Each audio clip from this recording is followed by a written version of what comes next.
Matapos nilang mag-usap, bigla namang tumitig ang lalaki kay Omar habang dahan-dahang ngumingiti. Bago tuluyang maglaho ang buong katawan nito, nagwika ito ng,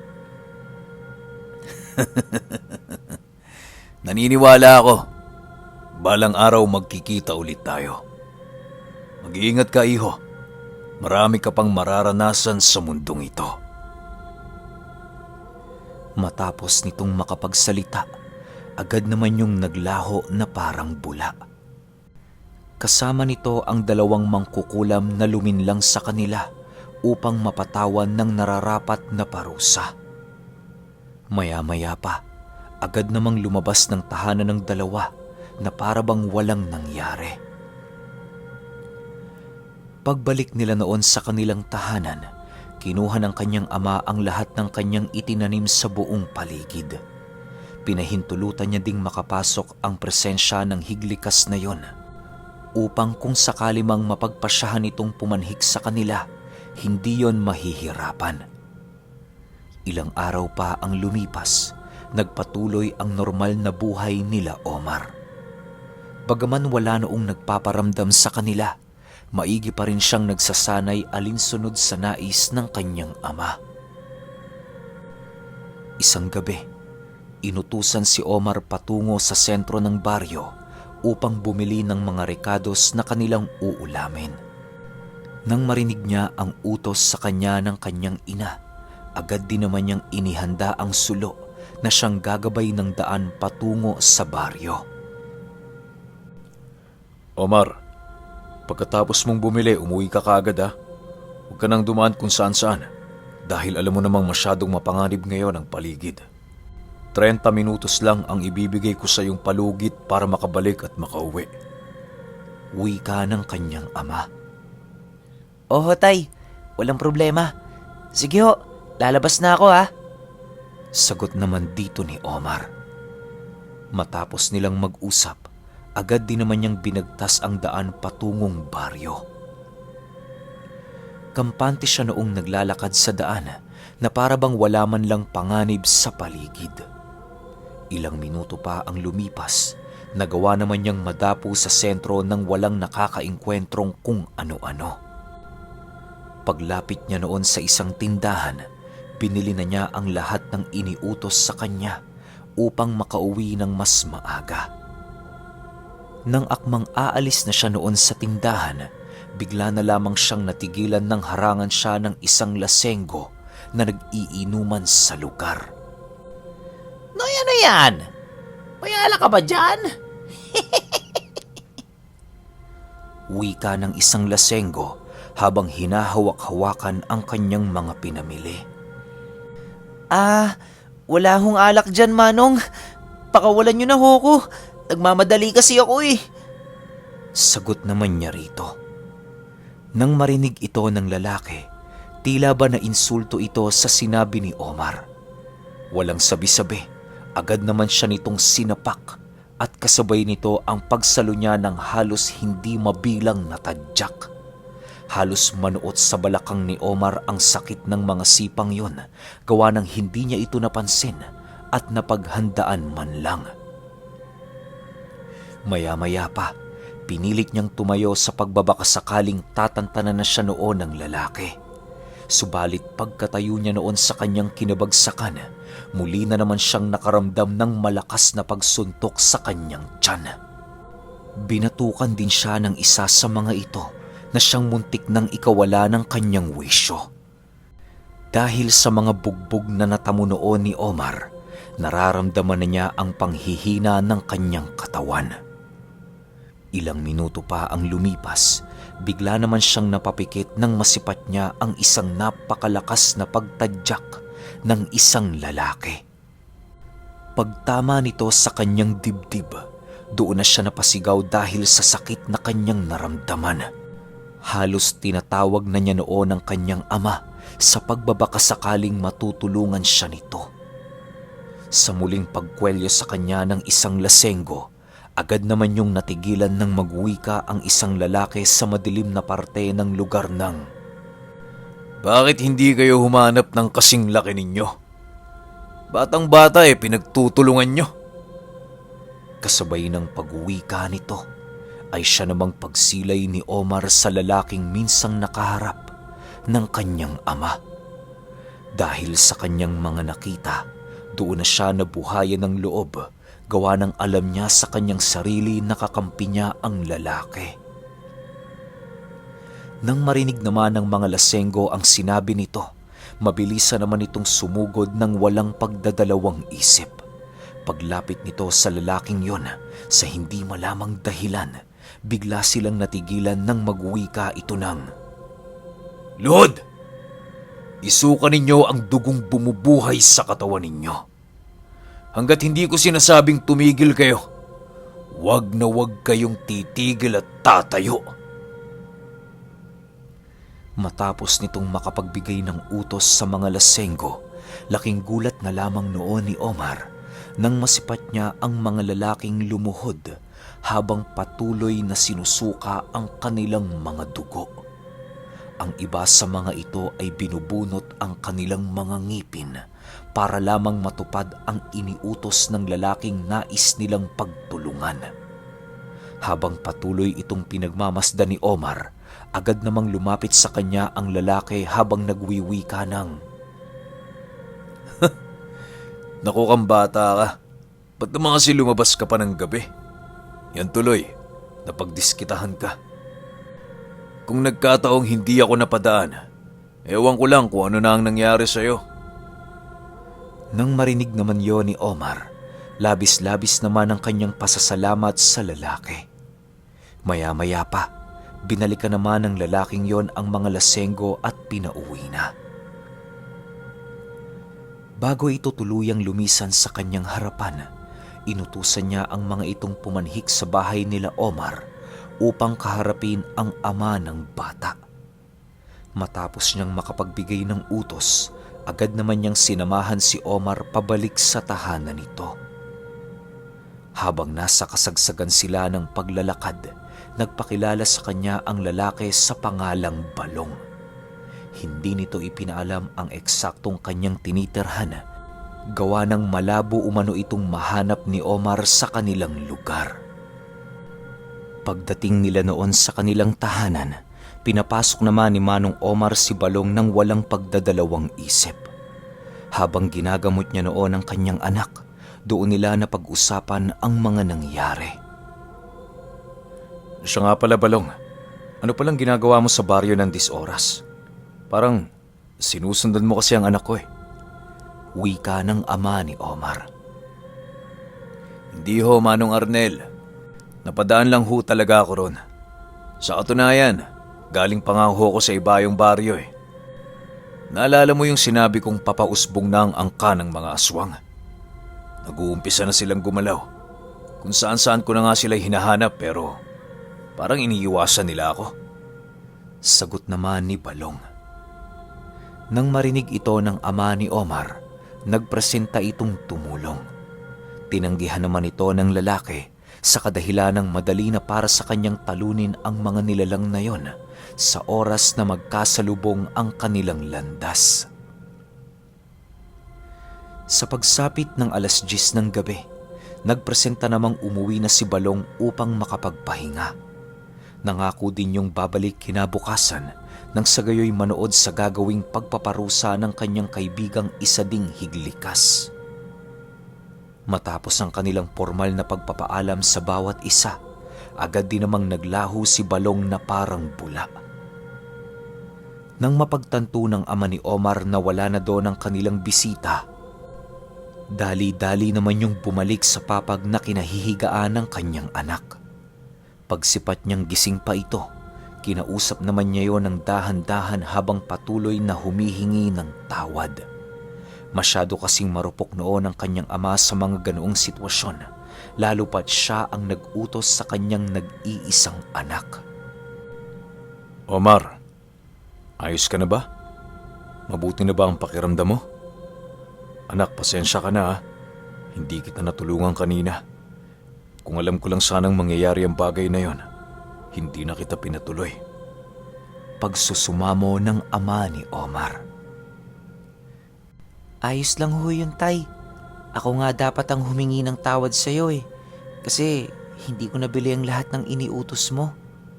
Sagot naman dito ni Omar. Nang marinig ito ng kanyang ama, agad naman siya nitong niyakap habang humihikbi. Kinabukasan, matyagang hinintay nila Omar ang pagsidatingan ng mga lasenggong nambugbog sa kanya. Hindi pa man noon sumasapit ang nakatakdang oras ng pagdating ng mga ito. Manginig-nginig na sa galit ang kanyang ama. Maya-maya pa, doon na nga nila nasipat ang pagpasok ng lalaki sa bakuran kasama ang 7 lasenggong kakagising pa lamang. Dali-dali itong inilapit ni Balong sa ama ni Omar nang sa gayoy makausap niya ito ng masinsinan. Manong Arnel, nandito na ho mga taong may sala sa anak ninyo. Kanina pang nagmamakaawa ang mga yan eh. Humihingi ng pagpapatawad sa'yo. Wika ni Balong. Ganun ba? Akala ba nila madali ang pagpapatawad? Mas mainam na turuan ng mga balasubas na ito ng leksyon para naman matuto. Sagot naman dito ng ama ni Omar. Matapos nitong makapagsalita, agad naman niyang nilapitan ang 7 lalaki. Tinitingnan niya yon ng napakasama habang patuloy na nag-uusal ng mga kataga sa kanyang kamao. Wala naman sa isip noon ni Manong Arnel na patayin ang mga ito. Subalit napagpasyahan niyang padaanin ito sa katakot-takot na pagpapahirap para magtanda. Nang masipat naman ni Balong ang gagawin ng amo ni Omar, napagpasyahan naman niya noong lumapit sa bata para kausapin yon ng masinsinan. Kahit napakataas na ng tensyon noon sa paligid, nakuha pa rin ng lalaking yon ang magtimpla ng kape sa ina ni Omar. Iho, ganyan ba talaga kalupit ang ama mo? Tingnan mo, kahit alam niyang mga ordinaryong tao lamang ang kanyang kaharap, mga makakapangyarihang buhay na salita ang kanyang ginagamit. May balak ata siyang patayin ng mga yan eh. Wika ni Balong. Hindi ko ho alam, Ginoong Balong. Ngayon ko lang po kasing nakitang nagkaganyan si ama eh. Siguro ho, nabigla lang ho siya dahil sa panggugulping inabot ko sa mga taong kaharap niya. Siya nga pala, Ginoong Balong. Baka ho, makita tayo dito ng mga taong dumadaan dyan sa kalsada. Ayoko hong makarinig ng masasamang salita galing sa kanila. Mas mainam sigurong lumipat tayo ng lugar para walang makaistorbo sa ating mga ginagawa. Sagot naman ni Omar. Matapos makapagsalita ni Omar, agad naman niyang itinuro ang isang ginang na papadaan sa harap ng kanilang tahanan. Nang masipat ito noon ni Balong, ngumisi lang naman ito habang sumasagot ng Mukhang hindi mo pa ata nauunawaan ang kakayahan ng isang tunay na higlikas. Kulang pa sigurong turo ng ama mo, iho. Ano? Nais mo bang maging disipulo ko? Dahil sa sinabi noon ni Balong, kung kaya't bigla namang napaisip noon si Omar. Hindi niya kasi may pagkakaila ang karunungang kanyang makukuha kung 2 higlikas ang magtuturo sa kanya. Ilang minuto pa ang lumipas, napatingin siya kay Balong at kasabay nito ang pagwika niya ng Manong Balong, itatanong ko ho muna sa aking ama. Kung papayag siya, edi magsasanay ako sa ilalim ng iyong pangangalaga. Nang marinig naman ni Balong ang kanyang sinabi, humalakhak lang naman ito ng malakas habang ibinabaling ang kanyang paningin sa kinaroroonan ng ama ni Omar. Pagsilay niya sa ginagawa nito, agad naman silang natigilan nang masipat nilang purong pasana sa pagmumuka ang inabot ng mga lasenggo. Duguan na din noon ang kamao ng ama ni Omar dahil sa walang sawa nitong pagsapak sa mga taong nanakit sa kanyang uniko iho. Ano? Kaya niyo pa? Gusto niyo bang dagdagan ko pa? Sumagot kayo! Wika ng ama ni Omar habang iniikot-ikutan ang mga lalaki. Manong Arnel, sabihin niyo lang ho kung patapos na kayo. Meron kasi akong itatanong sa mga yan eh. Singit naman ni Balong. Sa pagpapatuloy ng kanilang pagmamasid, kitang-kita nila noon ang pagbubugbog ng ama ni Omar sa mga lalaking nagpasimuno ng pambubugbog sa kanyang anak. Halos hindi niya talaga tinatantana ng mga ito hanggat hindi dumarating sa puntong sumusuka na ang mga ito ng dugo. Matapos niyang maipaghigante ang kanyang anak, agad naman niyang tinawag si Balong upang kausapin ang mga ito. Paglapit nito sa kanya, sinabihan siya ni Balong na huwag lumayo sa kadahilanang kinakailangan niya ding malaman ang isasagot ng mga lalaki. Maya-maya pa, bigla namang tinitigan ni Balong ang mga lasenggo habang nagsasabi ng, May alam ba kayo kung saan nagtatago ang taong nagngangalang Carmen? Kung meron kayo diyang alam, sabihin nyo na para makalis na kayo rito ng ligtas. Minsan lang ako magbigay ng pagkakataon sa mga tao. Kaya kung ako sa inyo, susulitin ko na to. Matapos nitong makapagsalita, inutusan niya ang lalaking tumingin sa kanya ng diretsyo upang makita niya ang lihim ng mga mata nito.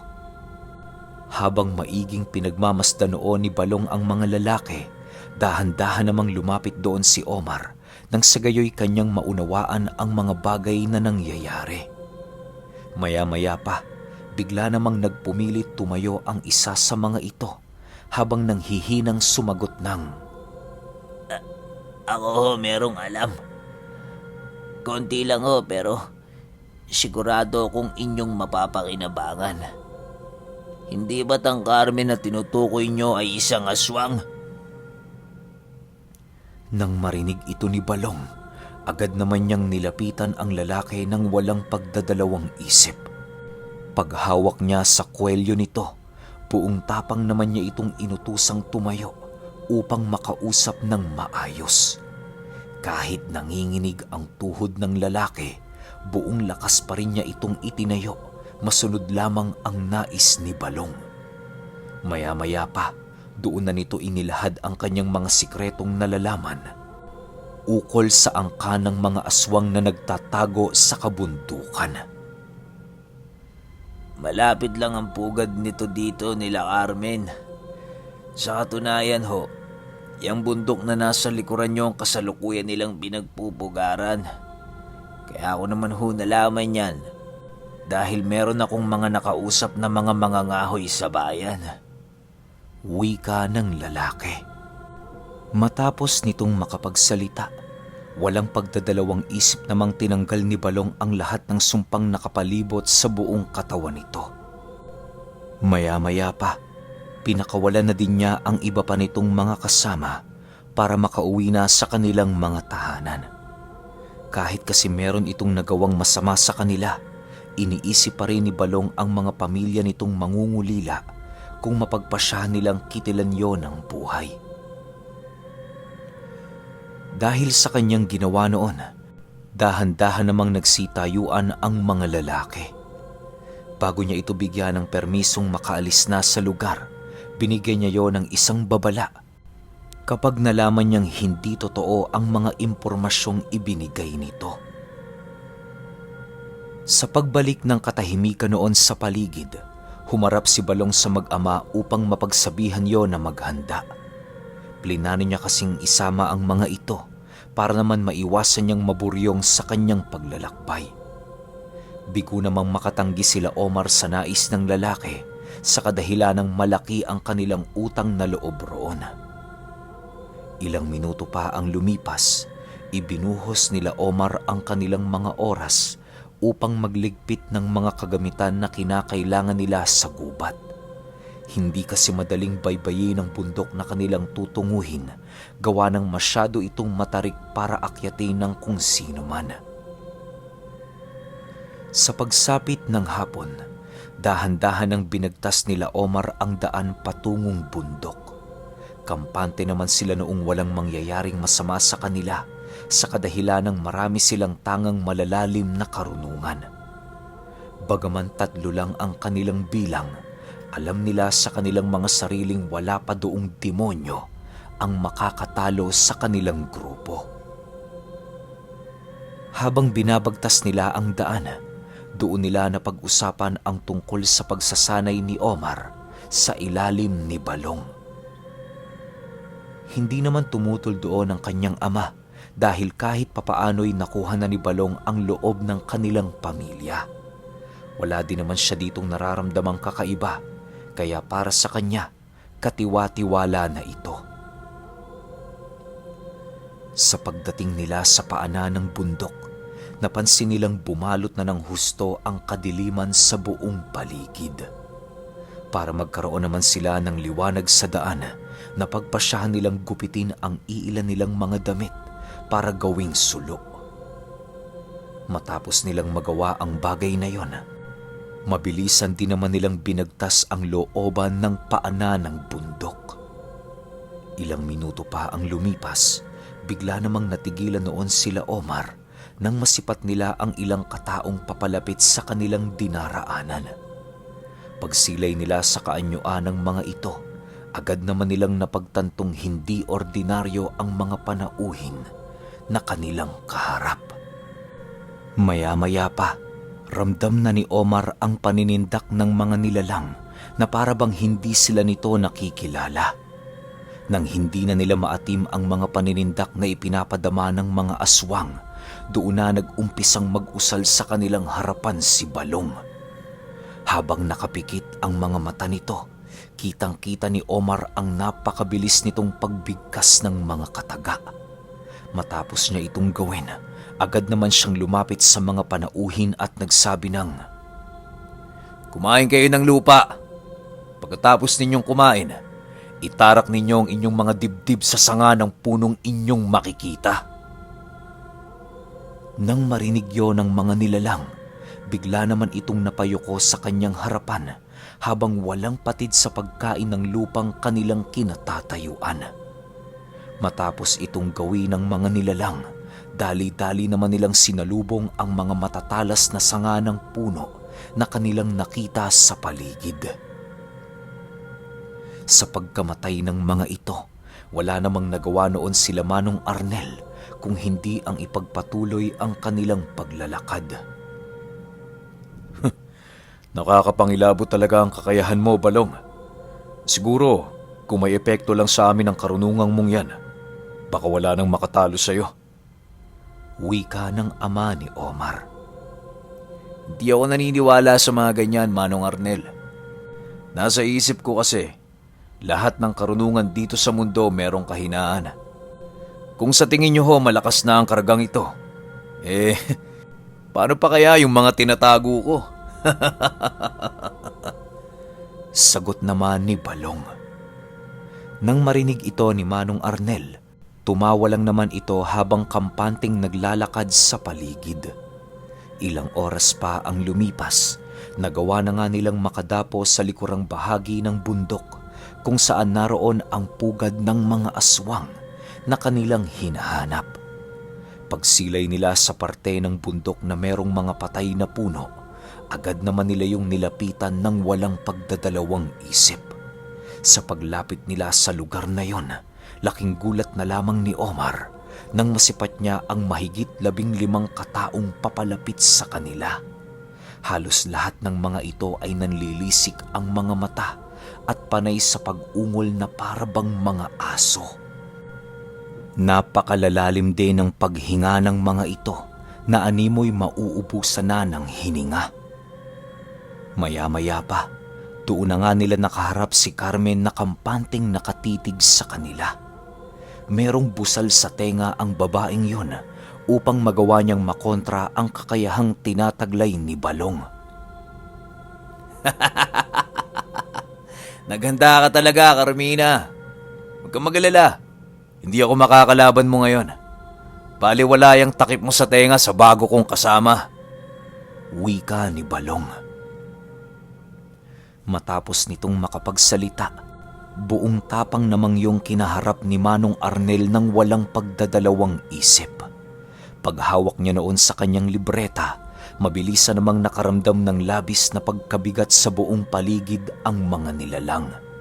Dahil sa kanilang mga naramdaman noon, Wala na silang nagawa kundi ang umatras habang patuloy na umaangil at nagpapalit ng anyo. Nang masipat naman ito ng ama ni Omar, mabilisan naman itong itinaas ang kanyang kamay na para bang meron siyang inaalalay kung anong bagay na nahulog mula sa kalangitan. Pagtapat ng kanyang mga daliri sa kinaroroonan ng mga aswang, lahat ng mga ito ay napasubasob sa lupa nang sa hindi malamang dahilan. Matapos ang mga kaganapang yon, gulat naman noon si Balong dahil sa kakaibang kakayahang ipinamalas ng kanyang kaibigan.